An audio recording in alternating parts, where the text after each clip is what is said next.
Sobahul Kheir, everybody. Assalamu alaikum wa rahmatullahi wa barakatuh. Ladies and gentlemen, today we have a question and it reads: Salam Ustaz, me and my friends, we like to lepak at night. We like to ton at night.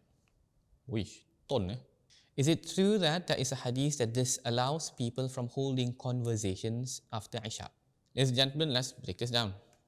Now, in the hadith of the Prophet sallallahu alaihi wasallam, you actually do find a hadith of the Prophet sallallahu alaihi wasallam speaking about this particular matter.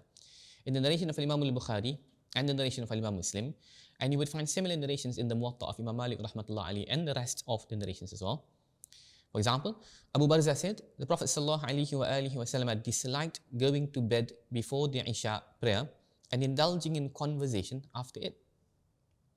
Now, it seems to be clear that there is a frowning upon, there is a disliking towards that particular activity of holding conversations after Isya. Yes, it seems to be rather clear.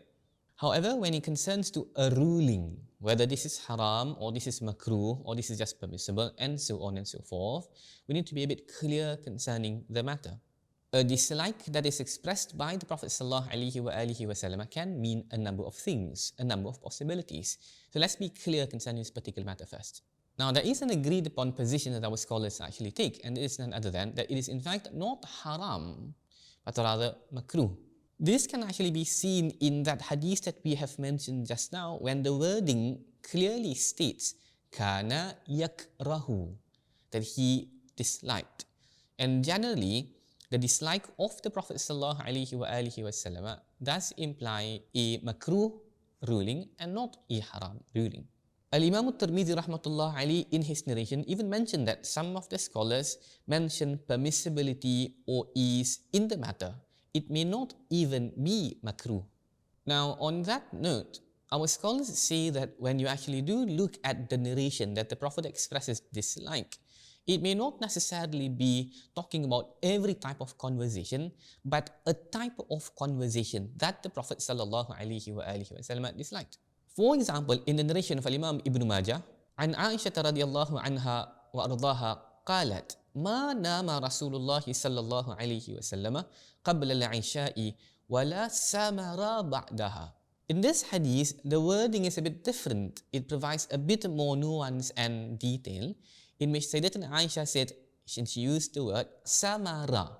The word samara is just not any type of conversation, but a prolonged and non-beneficial type of conversation. What is also found in many other hadiths of the Prophet ﷺ to state the non-prohibition state of this matter is that the Prophet ﷺ in many narrations as well, he actually did whole conversations, brief, beneficial conversations with the family members, even with the companions of the Prophet Ridwanullahi alayhim ajma'in.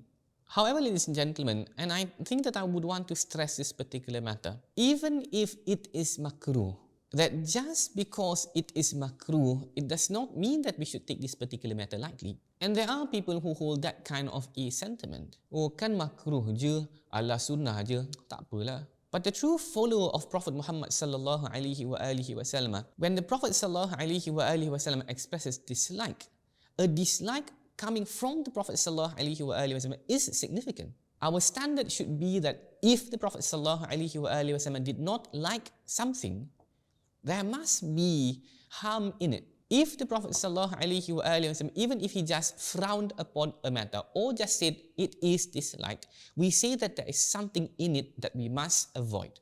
Now, what is it that in conversations after Isya that the Prophet sallallahu alaihi wasallam greatly disliked? Al-Imam al-Nawawi rahmatullahi alayhi, he explains this matter by saying that the reason for karaha is the fear of dragging into the night, making people weak and lazy, which will affect people's waking up for qiyam or other ibadah, and will affect waking up early for subuh and prevents people from being rested for work the following day.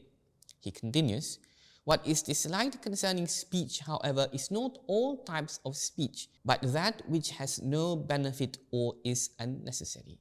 So to answer the question again, yes, it is not haram. It is makruh. And some scholars say that it is only makruh if the type of conversation is a prolonged and non-beneficial type of speech. But we say that because it is still disliked, we need to be careful of it still. To conclude, I mentioned a number of points. Firstly, whenever that it concerns religious matters, rulings, one should never rush into making a judgment, but rather follow the methodologies. One quick tip that I can share is that you can never suffice yourself. It is never enough to come up with a ruling by depending upon one information, one hadith. But rather, you should look at multiple hadiths of the Prophet ﷺ that discusses a particular matter. Now, secondly, what is interesting to note is that concerning the routine of the Prophet ﷺ, from the moment that he wakes up, whatever that he does in the morning, his activities in the afternoon, whatever that he does during the night, and so on and so forth, all of it is in fact documented and is made known to us. And for us, knowing all of these details is greatly important because it is he, the Prophet ﷺ, his life is a guided and blessed life. And concerning the daily routine of the Prophet ﷺ, what our scholars have pointed out is that they are all very much measured and thoughtful concerning whatever that brings about good in this world and in the hereafter. And with that, I truly believe that us, followers of Prophet Muhammad ﷺ, we must also know exactly what the Prophet ﷺ did in regards to his daily routine, to follow them as closely as possible and to understand the reason and the significance and the wisdom behind the daily routine of the Prophet ﷺ. With that, ladies and gentlemen, I hope that this has been beneficial. If you have benefited from this particular video, please do like, subscribe, and I'll see you guys in the next video.